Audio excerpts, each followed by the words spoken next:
Represent किया है FM को कि वो एक्सटेंड करें इनकम टैक्स की डेडलाइंस को, टैक्स ऑडिट की एक्सटेंशन को। जी हाँ, इससे जुड़े अपडेट मैं आपको बता रहा हूँ।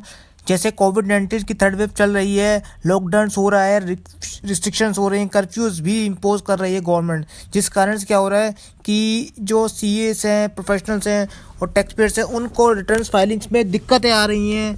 वो उनको परेशानी आ रही है कि रिटर्न्स फाइलिंग्स जो उनका ऑफिसेज बंद हो रहे हैं और ऑफिस बंद होने के कारण डेटा जो है उनको कलेक्शन नहीं हो पा रहा है और काफ़ी सारी दिक्कतें जो मैं आपके साथ शेयर कर रहा हूँ।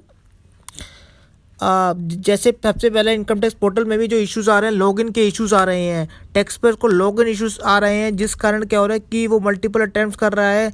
जब भी वो अपलोड रिटर्न करता है, ऑडिट फॉर्म करता है, तो उसको मल्टीपल अटैम्प्ट लग रहे हैं लॉगिन करने में।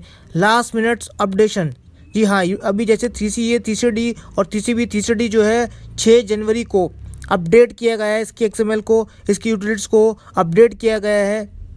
इश्यूज जो हो रहा है वो ऑडिट रिपोर्ट फॉर्म्स में भी एक्सेप्टेंस से रिलेटेड भी आ रहा है। जी हाँ, मल्टीपल अटैम्प्ट लग रहे हैं ऑडिट रिपोर्ट को एक्सेप्टेंस करने में।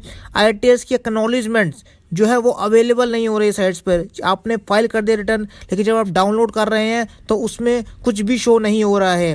रजिस्ट्रेशन जैसे ही करते उसमें भी दिक्कत आ रही है। रजिस्ट्रेशन जो न्यू SSC का है उसमें भी दिक्कत आ रही है। प्रॉपर रजिस्ट्रेशन जो है उसमें जब भी डेटा आप फिल करते हैं रजिस्ट्रेशन से रिलेटेड, तो प्रॉपर जो है रजिस्ट्रेशन नहीं हो पा रहा है, एरर मैसेज बार बार आ रहा है। रजिस्ट्रेशन DSC में भी आ रहा है। जी हाँ, रजिस्ट्रेशन जो DSC में भी आ रहा है। आप जैसे ही DSC को रजिस्टर करते हैं तो चेंज पिन मांग रहा है, और चेंज पिन मांगता है तो कभी कभी एरर पॉप पेन मिसमैच का भी दिखाता है, सर्वर भी डाउन हो जाता है, जिस कारण क्या हो रहा है कि DSC रजिस्ट्रेशन में भी दिक्कत आ रही है। OTP भी नहीं आ रहा है। जी हाँ, इशू जो है OTP नहीं आने में भी दिक्कत है कि जब आप OTP आधार के लिए कर रहे हैं तो OTP भी नहीं आ रहा है। जी हाँ, इशू जो है OTP नहीं आने में भी दिक्कत है कि जब आप OTP आधार के लिए कर रहे हैं तो OTP नहीं आ रहा है।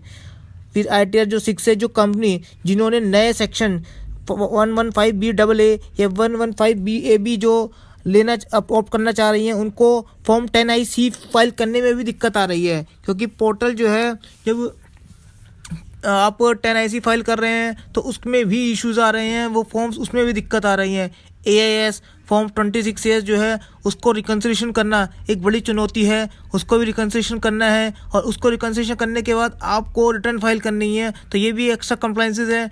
फिर हम चैरिटेबल ऑर्गेनाइजेशन को देखें तो फॉर्म 10B जैसा उनको फाइल करना होता है, तो ट्रस्ट और एसोसिएशन जो हैं वो हार्डशिप उन्हें दिक्कत हो रही है 10B फाइल करने में, क्योंकि 10B जो है वो सही से अपलोड नहीं हो रहा है, सही से फाइल नहीं हो रहा है, जिस कारण क्या हो रहा है कि ITR 7 जो है उसको फाइल करने में डिले हो रहा है। जी हाँ, फॉर्म 3CEB की यूटिलिटी जो है वो भी रिलीज़ जो है नहीं हुई है, जिस कारण क्या हो रहा है कि अब टैक्स ऑडिट जो है कैसे किया जाए, ऑडिट्स कैसे किया जाए, ये सारी जो समस्याएं हैं ये बताई जा रही हैं फाइनेंस मिनिस्टर को कि टैक्स ऑडिट की एक्सटेंशन होए। ITS की जो भी डेडलाइंस है उसको एक्सटेंड नहीं किया गया था, लेकिन उसको से रिलेटेड जो है वेव ऑफ किया जाए, उससे रिलेटेड जो पेनल्टीज या कुछ उसमें राहत मिलनी चाहिए। सेवरल एसोसिएशन CA बॉडीज़ जो हैं रिक्वेस्ट कर रही हैं फाइनेंस मिनिस्टर को कि वो इस पर जल्दी ही फैसला लें, ताकि एक्सटेंशंस होए और कुछ जो टैक्स पेयर्स हैं, CA एसोसिएशन हैं, उनको